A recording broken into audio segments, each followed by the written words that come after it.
Hey there, I'm Mark from Spectrum Pulse, and today we have from Chris Stapleton, Higher. You know, it's funny. Going back to when I covered Chris Stapleton's Starting Over back in 2020, part of my commentary was rooted in how that album was very solid, incredibly easy to like. But in a year that was stacked with so many terrific country albums, I was just holding him to a higher standard, of which I know he's capable. On several individual songs, hell, he's proven it. And when you lead off your rollout for this project with White Horse, one of the best Southern rock songs I have heard in recent memory, almost certainly one of the best songs of 2023, even in a more stacked year for country music, you know what, I think it's fair to set those high expectations once again. And yet, if you were expecting this album to surge to that height, okay, I shouldn't be disappointed that this is merely a pretty great selection of mid-tempo country soul with such a high floor of quality because, what do you know, Chris Stapleton is a fantastic performer, and Dave Cobb's production feels more warm and burnished than ever, especially as this project was reportedly dedicated to his wife Morgane, who co-produced and sings backup on a number of these songs. Look, I just kind of wish there was a little bit more outside of his comfort zone. Part of this is how I've never been as impressed by Stapleton's lyricism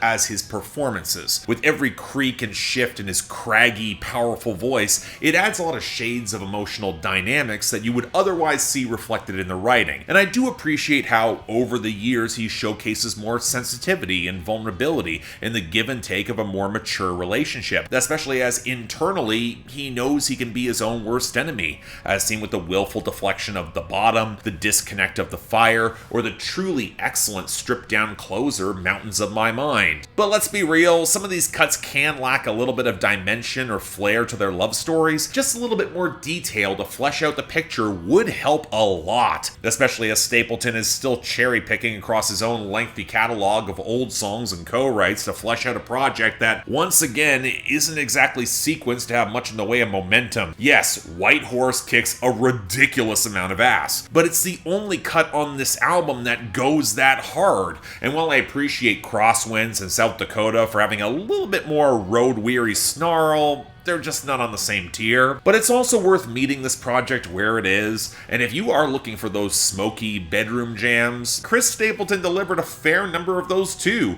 with cuts like The Fire, Think I'm in Love with You, and Loving on My Mind. And you can tell that with his and Morgane's production assistance, the mixes feel more robustly balanced in comparison with how brittle what Dave Cobb has provided in the past. As a whole, though, it's once again an extremely easy album to like, albeit with few surprises, and for those who only cover a couple country albums a year, the bar of quality is pretty self-evident. But as someone who has more than a few smoky indie country soul albums to pick from in 2023, Stapleton's formula is starting to feel a little less special and more just single-minded. So yeah, it is still great. It's still worth hearing. But if you're gonna check this out and not the Warren Treaty or Jamie Wyatt or Karen Jonas, you're missing out on more.